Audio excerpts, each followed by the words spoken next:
Hey there, my name's Danny Liebrand, and welcome back to Pest Control Legends. Today, we're joined by Kendall Hines, a serial entrepreneur and the co-founder and CEO of Clicki, the referral software platform, helping small businesses grow faster through the power of word of mouth. Before launching Clicki, Kendall transformed his family's struggling lawn care company into a $1 million success and went on to found LawnBot, which was later acquired. He's passionate about giving small businesses the same marketing firepower as the big guys while keeping growth dollars local. Kendall's track record of building and scaling companies, combined with his vision for reshaping how businesses grow, makes him the perfect guest for today's conversation. Now, without further ado, Kendall, welcome to the show. Hey, Danny, thanks for having me. Appreciate you having me on. Excited to be here. 100%, man. So I know your main thing is Clicki right now, but I wanted to dive a little bit more into your backstory. What were you doing before Clicki? And we talked about it a little bit there, but just go more in depth of your background. Yeah, I have a really interesting path to get here. Most people selling software in the home services space, they've never actually run a company before. Typically, there's a lot of companies, no shade, but they're like based out of Utah, and Hmm. they got into it to build software. But I have a kind of an opposite story. I started in home service, grew my Hmm. family's lawn care business. We owned a lawn doctor franchise at the time and sold it to my brother. And as we were, getting lots of growth out of that business, we had a problem. We'd come in Monday morning and there'd be hundreds and hundreds of leads because we were like we were just pushing growth so hard. And between all the phone calls and the leads, I was like, why didn't just some of these people sign up online? And at the time, this was 6 or 7 years ago. At the time, there really wasn't a good solution for selling your lawn care services on your website. So we came up with a tool called LawnBot, which is essentially like Shopify for lawn care companies. You can have an online Hmm. store and do the measuring and the quoting, and they can literally put their credit card in and sign up all on your website. So I started building that, and then all my buddies started wanting to buy it. So I was like, wow, this is, really interesting. And I've always been more marketing and sales focused. And we started growing that business really quick, and it became what it's now known as LawnBot. Um, Businesses started signing up, and 19 months in, Real Green came along and said, "Hey, well, we are actually looking for an investment," but they were like, "Well, what if instead of investing, we buy you?" And this was just Hmm. before COVID. And I was like, "Okay, well, let's take a look at what that looks like." And I didn't realize how software companies are valued. Like, I'm a lawn care guy. I grew up on the Hmm. lawns, learning how to sell lawn care, door to door, telemarketing, running a sales team, trade shows, everything. Like, I was like, wow, 10x revenue. That's really interesting. Um, at the time, it was like we were at like 50,000 a month in MRR. So it was like life changing for me and my co founder. And Hmm. we ended up selling to Real Green, which 6 months later, WorkWave came in and bought Real Green. So now we were like at this little startup, 6 people when we were acquired. And 6 months later, we're working at WorkWave, 1,300 employees. And we worked at WorkWave for 2.5, 3 years through the earnout. So Hmm. I got to work with some of the biggest brands in pest control, and see how these large software companies work from the inside. Like, it's very fascinating. So I like just the last 10 years have just been super interesting. And I never thought I'd be in software. And back in the day, 7 years ago, I thought I'd own the biggest lawn care company in Michigan. Like, that was my goal. That was the target. And then Hmm. God had different plans, and here we are today. So that's kind of my background. I started in the industry and was just always a tinkerer, and fell into software somehow. And we've just kept doubling down and compounding all those learnings along the way. Interesting. Okay. Yeah, that's awesome. No, so your dad ran a company, then you found out that you guys needed a tool, which I always love when the product comes from a problem that you're dealing with with your company, and then you start giving it to your friends. It became basically sounds like a massive success. I wanted to ask you then, what did you learn being at WorkWave and working with a lot of these massive companies? Like, what were they doing different? What did you learn from them? Yeah, I mean, A lot. So I've been an entrepreneur essentially my whole career. Like I've never answered anybody, and now I'm answering directly to the CEO. But still, Mm, like I get looped into meetings, and just seeing how many meetings it takes to accomplish anything was just, for me, it was a little painful because when you're in a startup, you see a problem and you take action and you solve the problem. You don't need to go check with mm, finance and all this stuff. Like you just solve the problem. So that's one big learning and takeaway was like just learning how corporate organizations work. And it's not just WorkWave, it's any large, even a pest control business. We'll use the biggest example, like Rentokil. Like they, tons of meetings, like processes, there's time, like how they evaluate these softwares, the stakeholders, like if they do it, like making sure there's buy-in from all the correct departments. I think those were all really interesting learnings. Um, And then also just understanding how they think about product, like what they focus on internally versus what they want to build versus maybe what they want to partner with versus maybe what they would just rather buy because hmm. this is a space they would never get into. So I thought that was really interesting.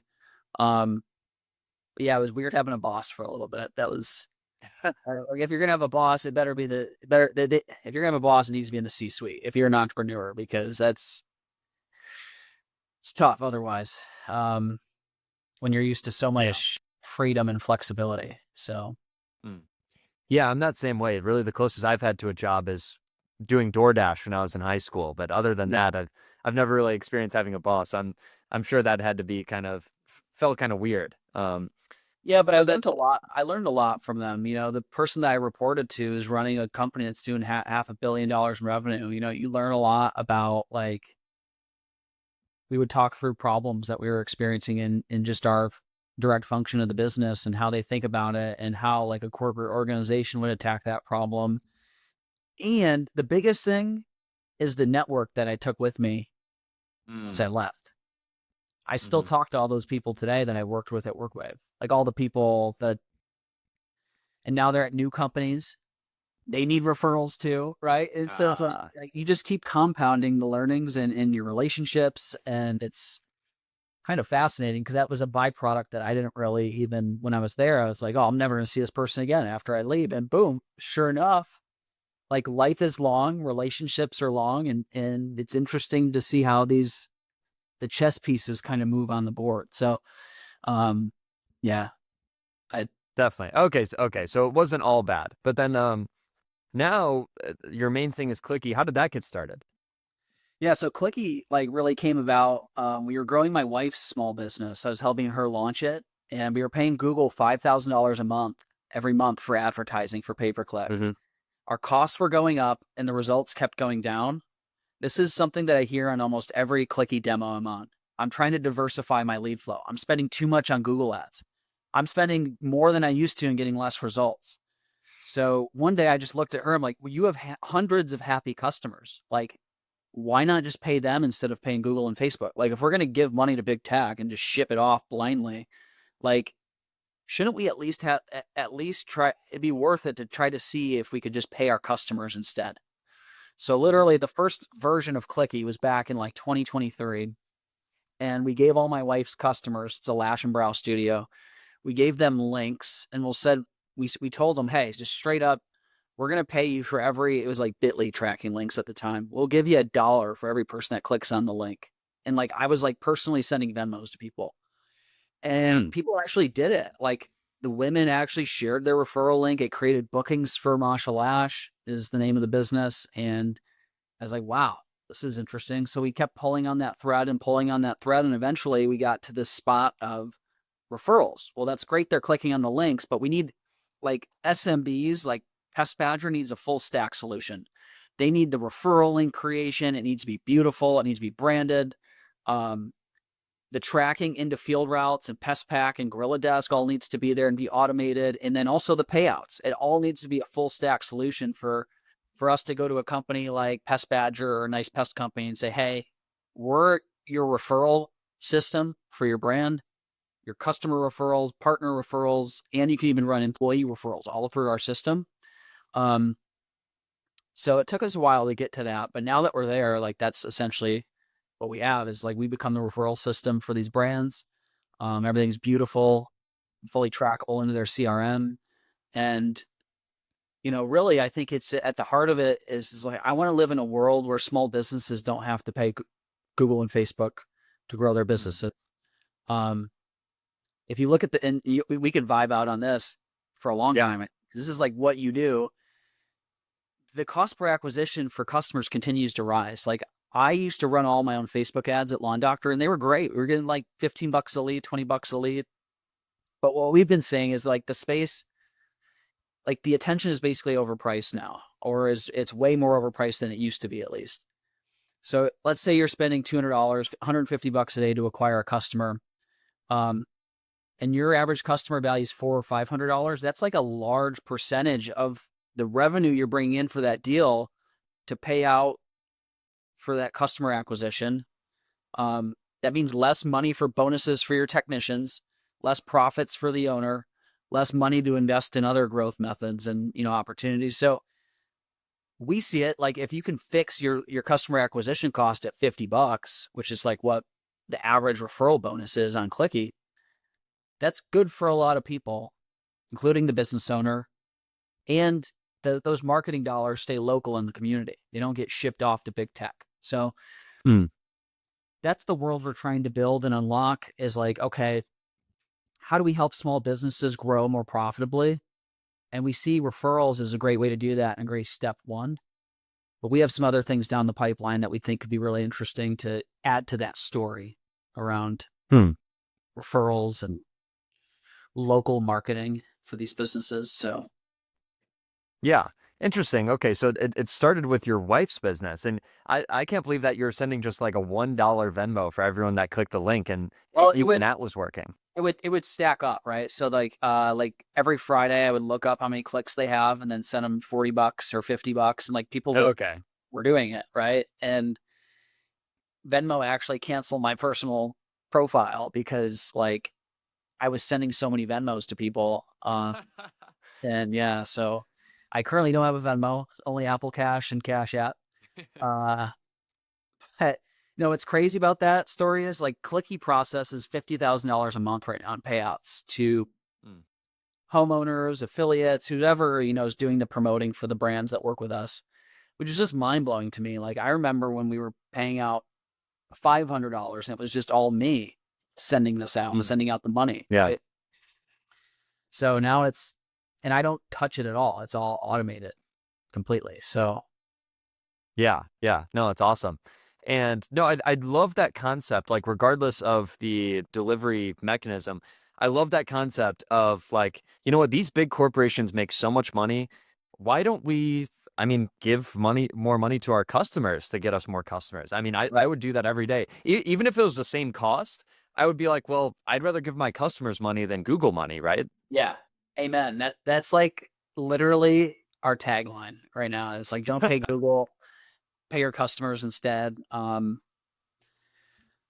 And it's not like I just magically came up with that. Like literally every demo I'm on, people bring it up to me and they're like LSAs through the roof. I go on Reddit and I Mm. read the PPC threads and people are just constantly bitching nonstop about the cost. Like it used to be good, used to be decent, but and we can riff on this is like the yellow pages used to be good too. Like the yellow pages Mhm. at one point had a monopoly on all the attention.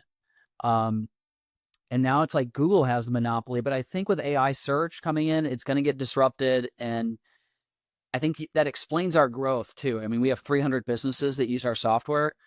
Um, like lots of brands feel that pain and they're looking for new ways to generate leads and opportunities in their business. And Mm. if you look at their referral program for these brands, at best, if they do have one, it's like a spreadsheet and like a form on their website, and that's it. It's still on somebody's shoulders in the office to issue a credit somehow, keep track of who referred who. But ultimately, what that leads to is pissed off customers because they refer somebody, the ball gets dropped inevitably. They call in the office. I never got my referral bonus. Like this literally happened at my lawn care company when we were running our referral Mm. program. I referred 5 people to you. I never got shit. Like, what the hell?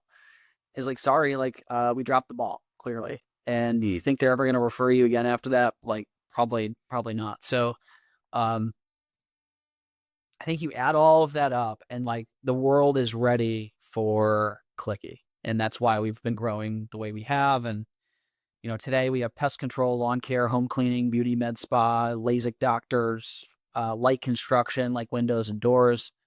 So that's really kind of our go-to-market core customer. But lots of pest control companies. So Yeah, yeah, definitely. No, kind of like what you were saying. Um, the ads are much more expensive, and SEO is very volatile. I mean, with some of the recent updates and with these AI search engines, it might be really helping you, or it might be kind of hurting you. And kind of like you're saying, you need to, and I agree with this as just a general approach, and I don't recommend like just doing SEO or just doing Google ads. I think you do need to have kind of an omni-channel approach. You should be doing SEO, but you should also be using Clicki, and you should also probably be doing Facebook ads, and you should also maybe be doing paid directories and such. So it's not like, and I think you'd probably agree with this too, like don't just do Clicki either, but like kind of do many things. no, it's like the best brands that do the best on Clicki is they have a super referable business. And I mean, that's a lot of things. It means I've seen your truck before. You have a lot of Google reviews. Like you actually take care of your customers. So like I think what's going back to like me actually running a company, Clicki's a tool in the tool chest, just like everything. Like if you look at a sales report, my brother just sent me his sales report. Clicki is the 5th highest customer generation source in his business. So it's like Google, Yep. Facebook, Clicki, and that's today. Now, my goal as the founder of Clicki is how do we make that number one? Like that is like what I'm obsessed with. And so it's like, okay, well, how do you do that? You can continue making the product better.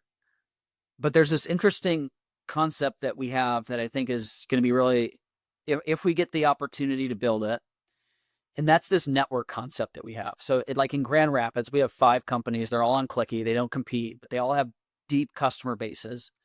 And they're kind of already, they're asking us for this today is like, we want to be able to cross promote each other in some really safe, connected, easy way. How could Pest Badger refer Moshalash and vice versa? You might not think it's the same buyer, but it is because I've owned businesses in both spaces, beauty and lawn care. And literally the people that bought lawn care from me are buying lashes for my wife. So it's like the same buyer. Really? It would be very valuable for Moshalash to get in front of 3,000 lawn care companies or pest control, whoever buys it, right? Mhm. So that's the big vision for this is like looking for those opportunities where, hey, we're the 5th lead source right now, but how do we make it number one? Well, what else do we have? Like, what other levers are there for us to pull? And that's kind of probably what the next probably 24 months looks like for us from a roadmap perspective is like the network only makes sense if you have enough nodes in the network. And today, we're at 300. So I think the network probably makes sense around 1,000 companies of like, and you can't like all be super specific to pest because then there's no cross promotional opportunity. So it needs to be diverse as well. And so that's something I think about a lot is how do we unlock those cross promotional opportunities, B2B locally. So that could be really interesting. Yeah, yeah, for sure. I wanted to get clear, especially for people that haven't used Clicki or haven't even heard of it. Like, let's get a little bit more clear on how it works. What is the flow? So you send your customers a link, and then you'll pay them $50. And also, I've seen that sometimes the person that gets referred also gets $50. Like, what is kind of the standard flow, especially in Yeah. pest control? So really simple, like I'll just take like Nice Pest Company, for example. So we hook up, they use field routes. So we hook up Clicki to their field routes account, automated in emails and text messages go out at key times whenever would be the best time to ask for a referral. Every business and their customer experience is a little different. So we actually tailor those triggers to that company. From there, that text message in the text message example, their customers tap a magic link and they land in their referral portal. They don't need to log into anything.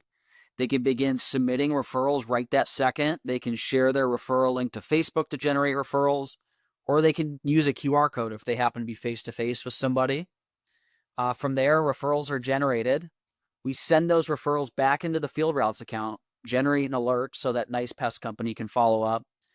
And then Clicki's handling all the conversion tracking, and the payouts. So we monitor his field routes account for if that referral becomes a successful referral.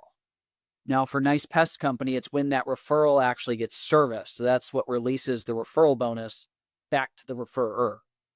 Hmm. So we're doing all that monitoring. And then once a successful referral happens, we actually issue the payout to Sally Smith and let her know she just earned some money and click here to cash out, which takes her right back to the referral portal. So um, that's in essence of how it works. We want to completely automate it for the business so that this thing is just kind of working in the background on autopilot. They're growing their business, working with Danny, doing great SEO and everything else Yeah. that you do for companies, getting them regular leads.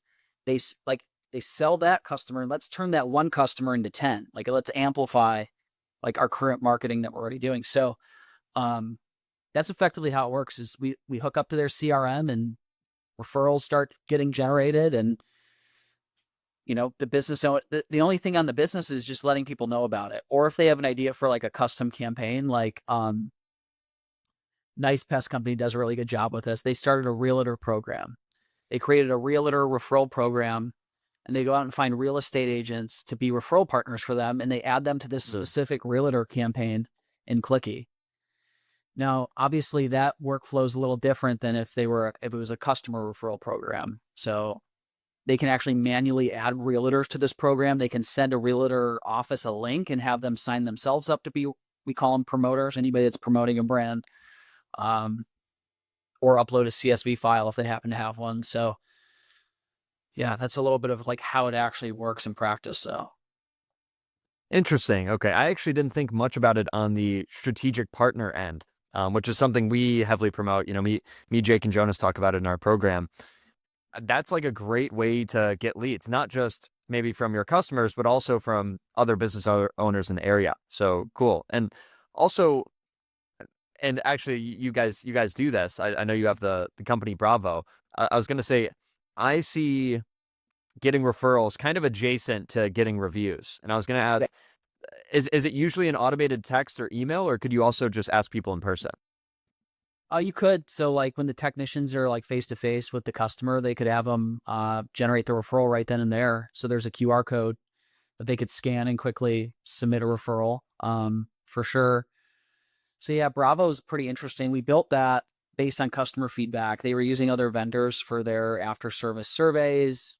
Basically think of it as employee incentives. You can incentivize your employees for anything, Google reviews, tips, bonuses, whatever. And companies were using Clicki and another vendor. And what happened is there's multiple text messages now going out after a service has been completed. Well, that's a lot of pain for a customer. So they basically begged us to build this, and it makes a lot of sense to have a vertically integrated experience on both sides. So the way we really think about this is Clicki Referrals is your external incentive platform for anybody outside of your company. Customers, partners, realtors, whatever, affiliates. And then Bravo's that internal incentive platform, effectively. Anything that you want to incentivize your employees for. Upsells, tips, Google review bonuses. So that's been really exciting, actually, because people that are using Bravo for those after service surveys, we've baked referrals into it as well. When a referral comes in through that after service survey, it dips right into Clicki, all the tracking's maintained, and it makes sense to have a deeply integrated product both ways. And like what you said, it's adjacent. Like it makes total sense. And we went with a separate brand so that we actually have customers that run just Bravo alone. But we wanted to keep it very separate in our customer's mind because the beneficiary of the money is two different personas of person. Like you would want something totally different for your technicians to use versus your customers. You don't want them using the same app. It's because you incentivize for different things. So it makes a lot of sense to separate it, is what we've basically come to realize. Yeah, no, definitely. And that makes complete sense. And again, touching on that fact of like, well, let's power up our employees as much as possible, our local business owners in the area as much as possible, and our customers as much as possible. Like those three tiers instead of the Googles, the Facebooks, the Yelps. I just love that. And Yeah. Well, I want to. Oh, go ahead. No, go ahead. I was just going to say, my brother just sent me his spend report, and they spent like 70,000 this year on Google ads, Facebook ads. Mm. And like, wow, that's like a lot of money. Is there a world where we could spend that same money by giving it to our technicians, maybe for more upsells, or they're getting referrals in the field, or we give that money to our customers? Like, is there a better use of this capital than just shipping it off to Silicon Valley and making Google a little bit richer, Like, and to me, I feel like that's a noble effort to try to figure out if there's ways to do that. Could we spend that 70K better and be more effective with that money? So that's our mission, is trying to Yeah, help small businesses grow faster, more profitably. definitely. No, and like you said, as a small business owner, really as every business owner, but especially as a small business owner, it's all about ROI. So if you have only, a few $1,000s to spend on marketing every month, where does that money go? Like, do you just put all of that towards Google, or like you said, can you half that customer acquisition cost? And this is why, for me, it's almost heartbreaking in a way, but I turn down a lot of the people that come to me because I'm like, look, you're not big enough to invest in SEO. Like, this stuff isn't going to work right away. Like, honestly, you should do some of the quicker things like, strategic partners and just getting free Google reviews and, like you're saying, maybe something like Clicki.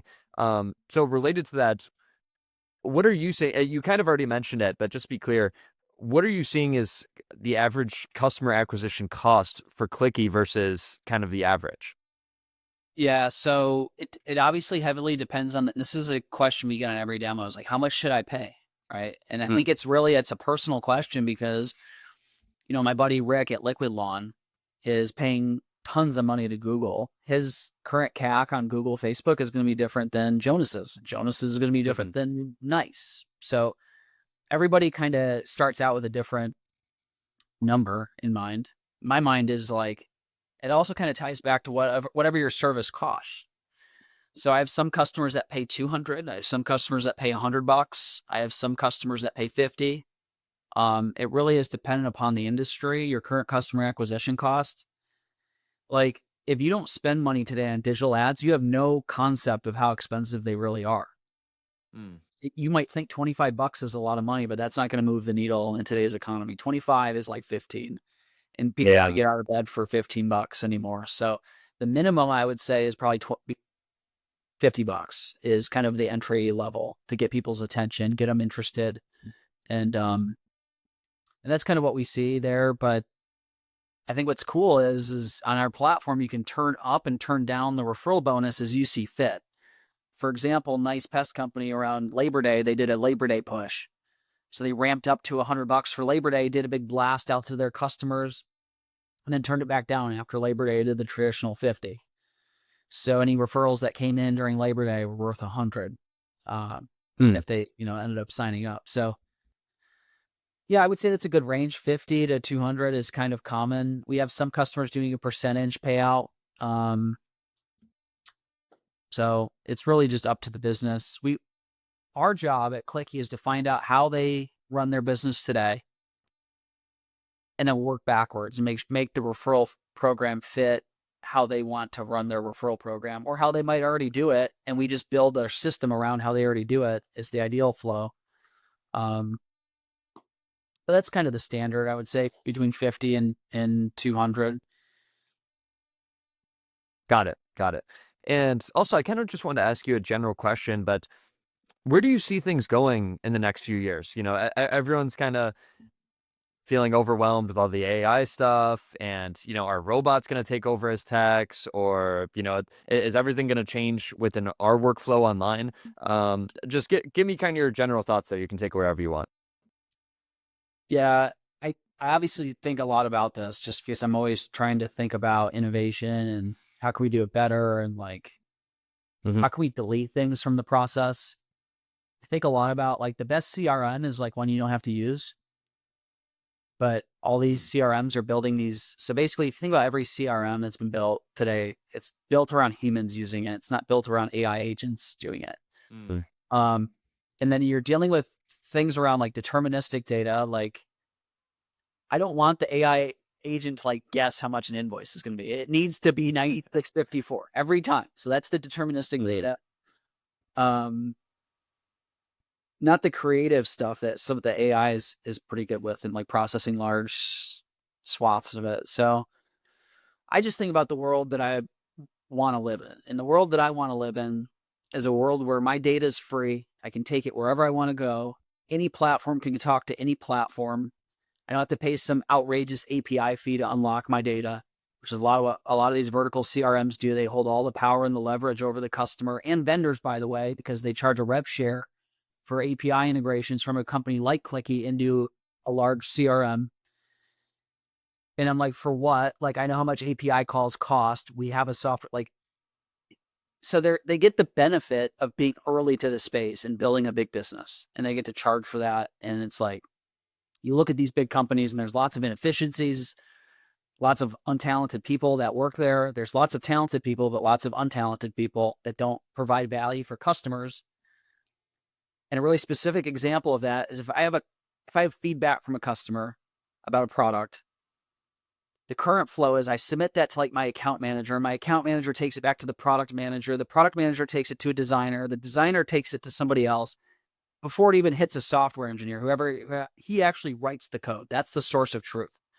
So it's like you have all these layers between the customer and the people actually can fix the problem. We've had a glimpse into this with Clicki and Bravo, is we take feedback from our customers like Bravo. They're like, hey, we want to do this. We go in, we use AI tools like Cursor and some other ones, and literally we'll have a feature ship the next day. Like, that's how quick these dev cycles are with like using AI. So we're like completing this loop. So I want to live in a world where every home service business can talk to their CRM and it gets better and it's built for them. So like, hey CRM, like your route sucked last time. Like all your stops and it goes to work, goes off, comes back the next day. It's like, hey Johnny, I fixed your problems. Here's my changes. Like, try doing another route and see if it's better. So literally, that would be like a pretty awesome world to live in. And, you know, imagine every company having their own version of field routes that just got better over time, completely tailored for them, would seem like a really ambitious thing to go after. And, like if it worked, it could be like, you could win the whole thing because I feel like I don't know how long SaaS will be around in its current form. Is like to just distill all that down to its true essence is like, how long will vertical SaaS be around? Explain that more. And what do you mean by vertical SaaS? So like Field Routes or Service Titan, Pest Pack, House Call Pro, you name it. Like SaaS within a niche? What do you mean by vertical?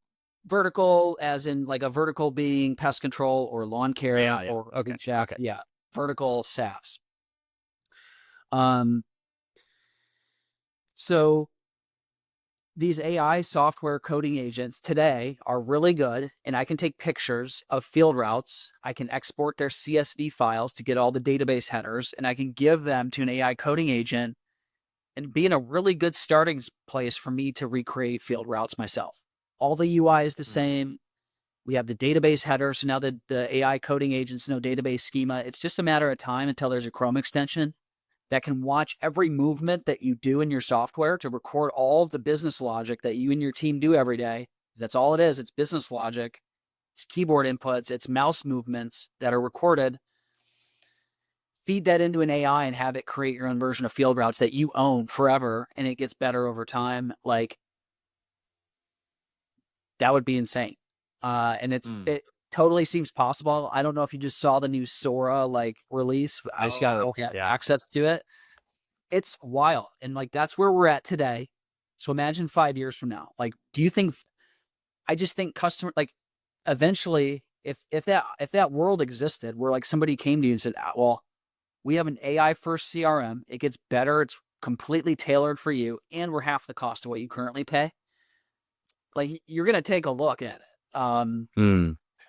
So I just, and you see all the bigger companies are cutting headcount because they're getting more efficient with AI.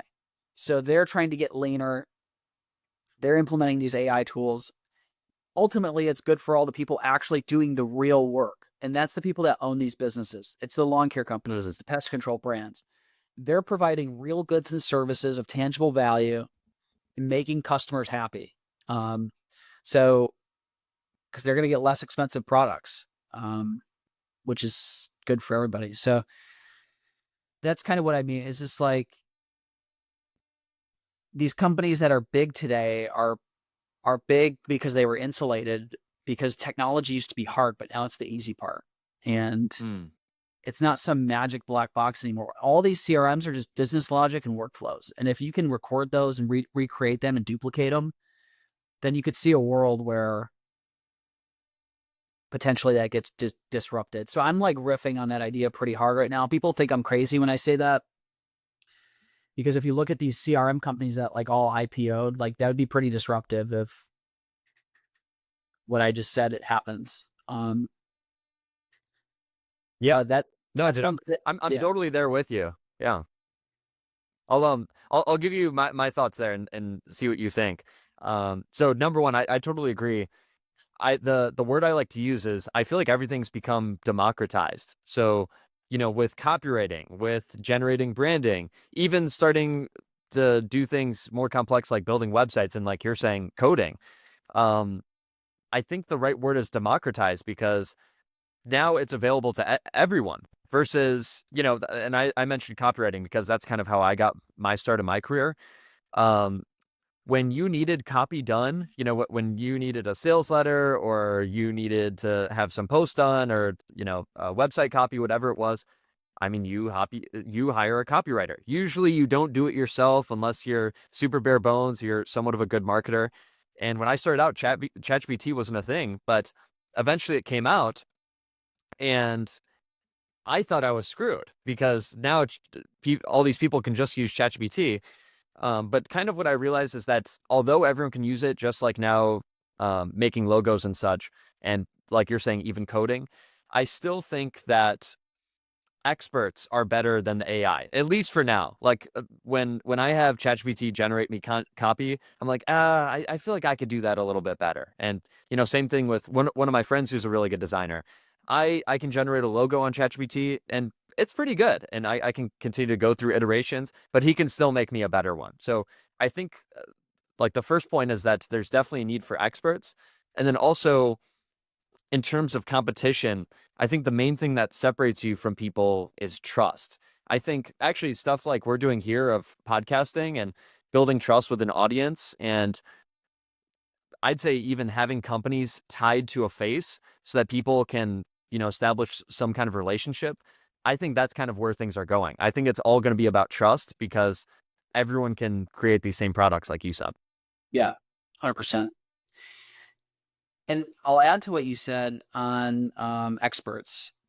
I think experts have taste.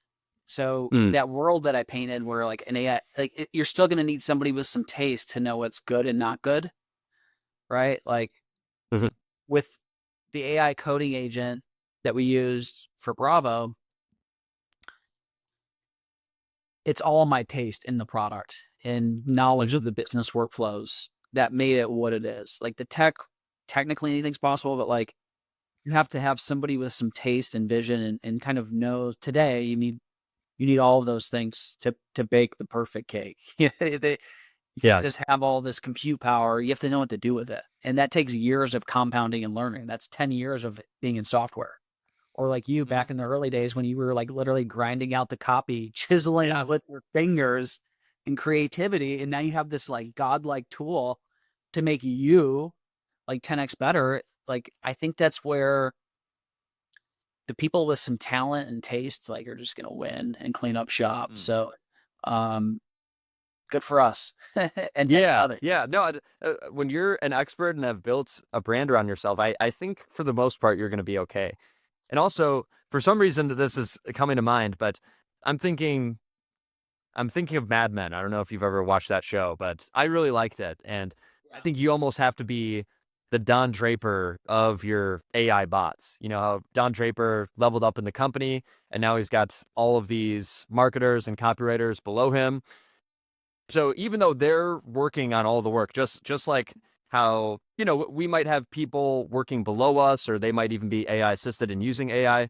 At some point, it'll probably just be AI agents below us, but we can be the Don Draper of our AI agents. And like what you're saying, they can do all the work, but we make sure that we implement our taste and we kind of verify what they're doing. So it seems like now, really, we're not workers, even though we shouldn't be anyways, but we're really stepping into a manager role, and not just managers of employees, but managers of AI agents, right?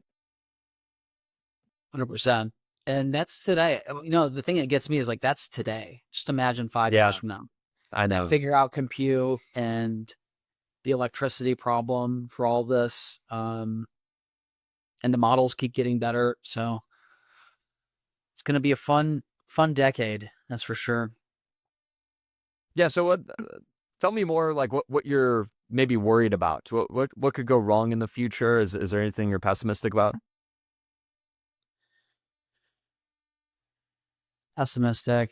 I mean, the Sora revelation last night was pretty eye-opening to me. I was like, wow, Yeah. you can have an avatar of your dad and they're going to die one day, but you could always carry him with you. My wife was like, that's fucked up. Why would you want to do that? Like, and I was just like, in theory, you could turn your loved one into a AI avatar that is always there for you, and they look like a real person. They can talk to you just as they used to. And it's like what is that doing to society? Um, there's lots of levels beyond that where you could take that of having your own. Literally, it looks like a human. It looks so real, and Robot, yeah. it's like imagine 5 years from now, like. So I think about that a little bit. Um, Obviously, a little bit worried about, you know, like with what we do. Um, a lot of the magic is in the taste, the workflows, and the integration into the software. Um, so I think we have probably, I think about that often too. Like, could people just build their own referral program using an AI coding agent? They totally could. They're still going to have to solve payouts. They're still going to have to solve CRM integration. And then there's some taste things that we do around the open graph data, like the referral link for Pest Badger. They're able to customize the open graph data, so when that link is shared in Facebook, it's a billboard on the profile. Like, not Mm. that takes some taste, it takes some technical know how to do, and then to do it at scale. So I think about that a little bit. Um, yeah, I'm always like, as a startup founder, you're always thinking about like what could kill me, like what's my biggest risk. Yeah. Right now, it's not like, I don't know, things are going pretty well. So it feels like that's far away. Because the buyers that are coming today, they're not technical people. In fact, we had to do a white glove setup model now because companies just want it done for them. They want to sign up, have our team install it. We'll build the landing pages. We'll do everything, connect it to the website, and they'll pay for it. They pay $1,000 for white glove setup. We do all the setup, connections, the software, everything for them, and deliver it on a golden platter, turn it on, and go live. So I think until the business ownership changes and maybe the buyer becomes a little bit more technical, at least for our unique niche we're going after, which is like home service, I think we're good for now. Yeah. But that worries me a bit. I mean, the fact that I built Bravo in 2 months with AI, like, Wow. it would have costed hundreds of thousands of dollars prior. It would have costed time, attention, focus. So I think about that a lot. I think about our competitors releasing features that we have, which is why we built Bravo, because they added referrals to theirs. So naturally, we had to beat them to the punch. And I think you're going to see a lot more of that. I think you're going to see like what you said, the only thing that matters is your relationship with the customer. Do they trust you? And then the next question is, how many widgets are they buying from you? And I think everybody's looking to do that now because they realize everybody's going to be building everybody else's stuff. The technical part is not the hard part anymore. It's the relationship with the customer. Do they trust you? Do you have good taste? Can you deliver? So yeah, that's it's a really interesting space to be in. Yeah, yeah, absolutely. No, I agree with you on all that stuff. I'm really deep on all the tech stuff as well. With robots potentially coming, and they might look like humans, and even the source stuff that literally just dropped, like you said. And also, I mean, being able to build the tools so quickly, it's all crazy. And just something I'd like to mention there is, like you said, we have to focus on doing things that the AI can't do, right? So Yeah.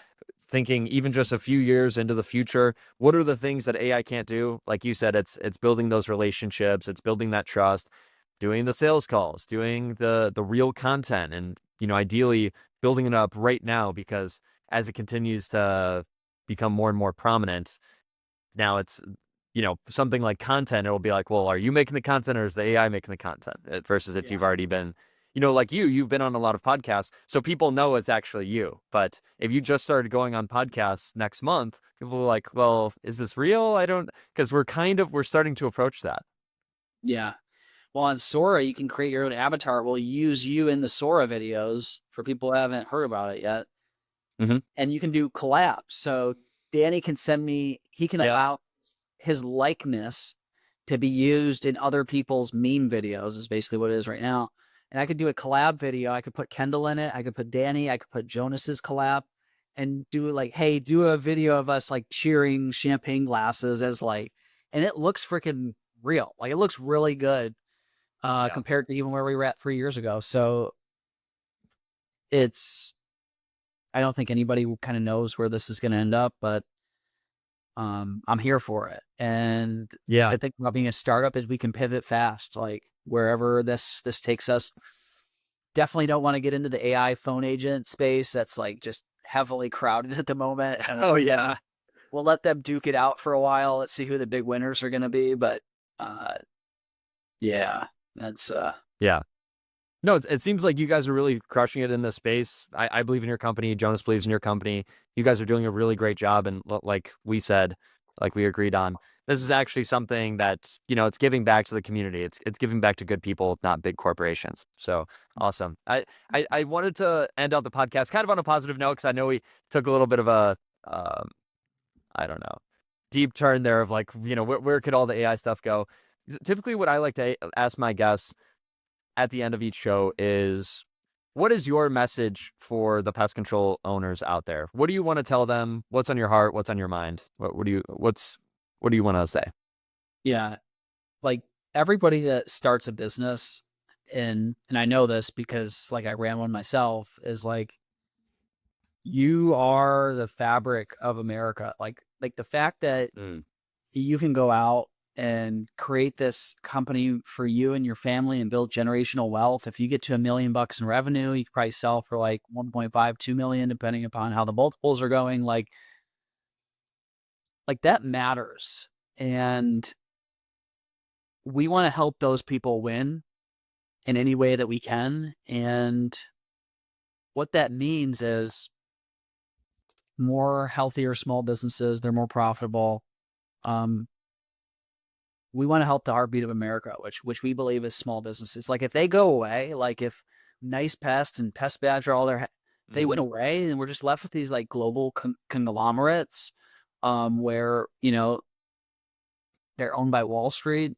Like I don't want to live in that world. Like I think it's pretty cool that I know Jonas personally, and I see his Pest Badger truck in my neighborhood, and they like Oh, dang. provide a service, by the way, that makes homes safer, keeps ticks away from children, keeps them not getting bit by mosquitoes. Like that matters, and it's real, and it's probably the least disruptable thing by AI that anybody could be doing. So like thank you for what you do, small business owners. Like what you do matters. Like if you go away, I don't want to live in that world where small entrepreneurship and small businesses go away. And I think what's really interesting about this community is people are willing to give back, be completely open with information. There's no secrets, and like wealth isn't a zero sum game. Like just because somebody else builds a $3 million pest business doesn't mean that it takes anything away from you from building one as well. I think there's endless amounts of opportunity for everyone. I mean, we have competitors, they're in the same market. They all use Clicki and they're all growing their businesses. So like Mm. Like, let's all win together. You know, super proud of what all of the owners and the companies do. It really does matter. And people don't realize like the pain that it takes to actually run a small business. Mm. How much they deal with every day. Technician calls in sick, or three people walk out, or a technician gets stuck in the lawn and you have to go pull them out, but you already have 12 other promises you made that day. And now you're dropping promises here and then trying to get out of that messy middle and getting to that phase where, you have enough revenue and enough key people in place where you're not getting hit by those daily problems. Like, it's hard.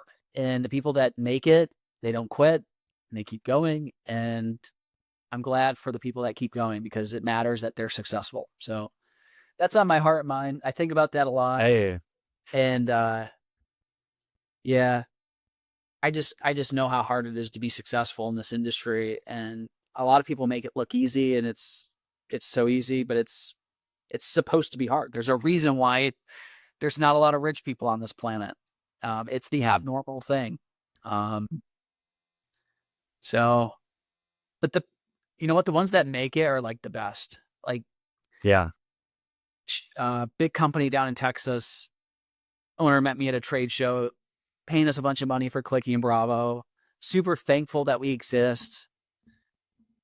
This guy's worth probably 20, 30 million bucks. Pest control company, right? Like, that's cool. And he's like thanking me for building a product for him to use. Like, I'm like, no, it's reverse. Like, thank you for building a successful business to create the value to even pay me any money to build anything in the first place. Like, I think that's one thing where we can get things lost in translation a little bit with tech. And then like especially if you sell the home services, like the people providing all the value in this chain are the people actually doing the work on the properties, taking care of homeowners. If those companies go away, Service Titan goes away. Those companies go away, Field Routes goes away. So we got to make those people successful. They're the only thing that matter. So, Amen, man. I love that. That was awesome. that's my TED Talk. Yeah, no, that was great. No, and I completely agree, man. The like when you said like small local businesses are the fabric of America. Dude, my dad owns a flooring company. My mom owns a therapy business, both small. That's why I'm so passionate about this industry. And I know you come from the local business background too. So we're just, it seems like we're both really passionate about this space. And yeah, man, thank you so much for coming on the show. That was awesome. So Absolutely. Well, thanks for having me. yeah, of course, man. So where can people find you on social media and connect with you? Yeah, Clicki Referrals, all locations. So Facebook, Insta, YouTube, Clicki Referrals, and then websites joinclicki.com. Joinclicki.com. Awesome. And what about you? If people want to follow you on LinkedIn or whatever? I believe it's K Hines or Kendall Hines on LinkedIn, and then yeah, Facebook, Instagram, same thing, Kendall Hines. So Cool. Awesome. All those links will be in the description if you guys want to go check those out. And anything else you'd like to plug or promote, Kendall? no, that's it. That's it. If you're spending too much on advertising, you want to lower your customer acquisition costs, check us out. Awesome. Well, thank you so much for coming on the show, Kendall. This has been a blast. It's been really good getting to know you. Also, you seem like a very smart guy, and I'm glad we could kind of geek out on the tech stuff. And yeah, hope to have you on the show again sometime. All right. Sounds good. Cool. And will you be at Pest World? Yeah, we're going to be there. Be at the Pest House. Okay, cool. Yeah. Okay, awesome. So I'll be there. So I'll see you in a few weeks. Nice. All right. Sounds good. Awesome. See you, man. All right, cool. All right. See ya.